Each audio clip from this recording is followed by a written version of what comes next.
पैदा हुए हैं। इनकी 10 साल की उम्र 2014 में हुई है। ठीक। हेलो दोस्तों, कैसे हैं आप? उम्मीद करता हूँ आप सब बढ़िया होंगे।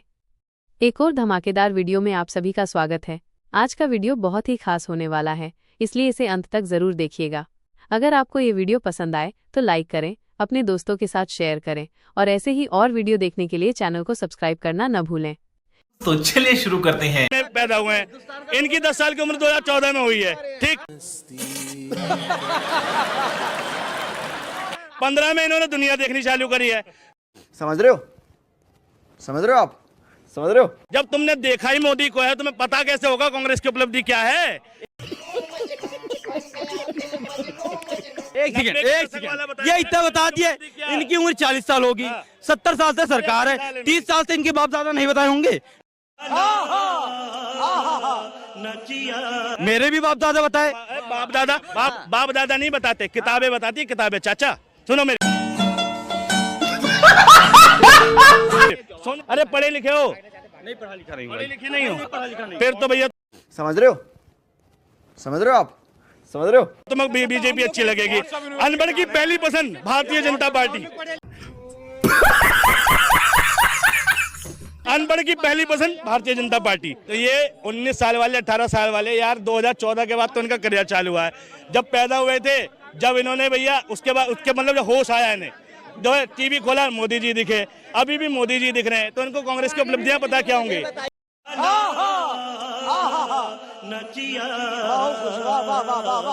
एनसीईआरटी अगर सिलेबस पढ़ा होता है इन्होंने, सिर्फ एनसीईआरटी पढ़ा होता, जो इनकी पढ़ाई का विषय है, 10वीं 12वीं पढ़ा होता, तो उनको पता चल जाता कांग्रेस ने क्या किया। एक बार बताओ, मुझे बताओ, पर कैपिटा इनकम में आज इंडिया कहाँ स्टैंड करता है? ये मैं नहीं जानता। रुको जरा, सबर करो। बोला धक्का बुक्की नहीं करने का, आराम से लेने का। हाँ, एक मिनट। मुद्दे की बात है, मुद्दे की आप बात करो। 2014 में 14 से पहले जो मनमोहन की सरकार थी, इकोनॉमी में जो जीडीपी का हाईएस्ट रेट था वो कितने % था? हाईएस्ट जीडीपी कितनी गई थी मनमोहन के टाइम पे? ये 5 साल का था। चाहिए बताओ। चाहिए आपको नहीं पता। आप इधर आइए अंकल। मैं ये कह रहा हूँ कि मोदी जी ने 2014 के बाद कुछ नहीं करा, वो बेकार है। कौन? लेकिन इन भाई साहब को कहना चाह रहा हूँ, कम से कम ये काम तो करो। कोई आदमी ढंग का तो लेके आओ। तुम कह रहे हो कि वो राहुल गधे को लेके आओ, राहुल गधे के लेके आओ। ये कौन सा तरक है, मेरे को समझाओ। क्या बोल? रुको जरा, सबर करो। बोला धक्का बुक्की नहीं करने का, आराम से लेने का। हाँ, इसको बोलने की अक्ल नहीं। कम से कम और कांग्रेस में सब मर गए क्या? कौन? तुम ढंग के आदमी का तो नाम लो कि भाई उसको प्रधानमंत्री बनाओ, हम भी सहयोग करेंगे। एक मिनट, ये बताओ, राहुल प्रधानमंत्री पद का उम्मीदवार है? ऐसा कहीं घोषणा?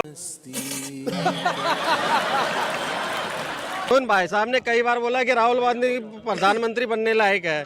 मैं कह रहा हूँ कि मोदी बनने लायक नहीं है। चलो उसके सामने, शेर के सामने कौन है ये बता दो। भाई शेर तो सर्कस का है ना वो। शेर तो भाई सर्कस का भी होता है। मालिक कौन है? गौतम अडानी। मालिक कौन है? गौतम अडानी। ये कह रहे हैं शेर है। ठीक है भाई, शेर कब साबित होता है? वो जब देश की इकोनॉमी मनमोहन सिंह के बराबर पहुंचा दो। 10.7 गई थी मनमोहन के टाइम पे, बन जाएगा शेर। ठीक है, 1 मिनट। और इंडिया की इकोनॉमी मनमोहन सिंह जी जो लास्ट छोड़ के गए थे, वो 103वें नंबर पे छोड़ के गए थे per capita income. Modi ji के काल में 117वीं है। बना दो शेर। ठीक, चलो। हाईएस्ट अनएम्प्लॉयमेंट मोदी सरकार में है। ठीक है, बना दो शेर। कम एम्प्लॉयमेंट रेट घटा दो, बना दो शेर। ठीक है, मनी इन्फ्लेशन 2014 के 50,000 रुपए, 2014 के 50,000 रुपए में जितनी चीजें आती थी, आज उतनी चीजें खरीदने के लिए आपको 2,70,000 रुपए खर्च करने पड़ते हैं। बना दो शेर। कैसे लोग रहते हैं यार यहाँ पर। चलो तुमको पागल कुत्ते का गाड़ी उठा के ले जाएगा, बता रहे हैं हम। मनी इन्फ्लेशन में कहाँ है बताओ? ठीक है, ठीक है, मेरी बात सुनो। ये इनकी भाई साहब की बात मैं एग्री कर रहा हूँ कि सब चीज़ ये ओके बता रहे हैं। मैं क्या बता रहा हूँ, मेरे को तो जहाँ तक नॉलेज है, मैं ये कहना चाह रहा हूँ। आपको ये आप सुनिए, आपको जो नॉलेज है ये बताइए, 10 साल में क्या क्या कार्य मोदी जी द्वारा किया गया? मैं तो पूरी लिस्ट गिना दूंगा। मैं तो पूरी लिस्ट गिना दूंगा, मैंने तो लिख रखे हैं। चलिए, इनका हम बहुत सुनते हैं, इनको बहुत सुनते हैं। आज आपकी लिस्ट सुनिए। 5 काम बोलेंगे, 5 काम गिनाओ। देखो सबसे पहले आप ये ध्यान रखो, मैं बिना देखे बोल रहा हूँ, बाकी तो मैं लिस्ट निकालता हूँ, अभी मेरे पास लिखी हुई है। समझ रहे हो आप? समझ रहे हो? मोदी जी के राज में सबसे बढ़िया काम जो हुआ वो डिफेंस सबसे ज्यादा मजबूत हुआ, इनको पूछो कौन के हुआ कि नहीं हुआ। नहीं हुआ भाई, बता दो। सुनो, इनको हुआ कि नहीं। मोदी जी के शासनकाल में सबसे ज्यादा जवान शहीद हुए हैं, ठीक रुको जरा, सबर करो, बोला धक्का बुक्की नहीं करने का, आराम से लेने का। हाँ, है। 10 सालों में जितने जवान शहीद हुए हैं उतने पिछली सरकारों में नहीं शहीद हुए, ठीक है। नहीं, जवान शहीद हुए हैं भाई, डिफेंस मजबूत हुआ। ये डिफेंस में ही तो आता है ना। जवान शहीद हुए कि नहीं हुए ज्यादा, ये बताओ। कांग्रेस के राज में नहीं हुए क्या? फिर ऐसे मोदी के साथ अभी मैं आंकड़ा निकाल सकता हूँ, बिल्कुल आंकड़ा निकाल सकता हूँ। कांग्रेस के 2009 से 14 के बीच मरने वाले जवानों की संख्या और मोदी जी के 1924 के बीच मरने वाले जवानों की संख्या का आंकड़ा निकाल सकता हूँ। किस में ज्यादा मरे दिखा सकता हूँ अभी।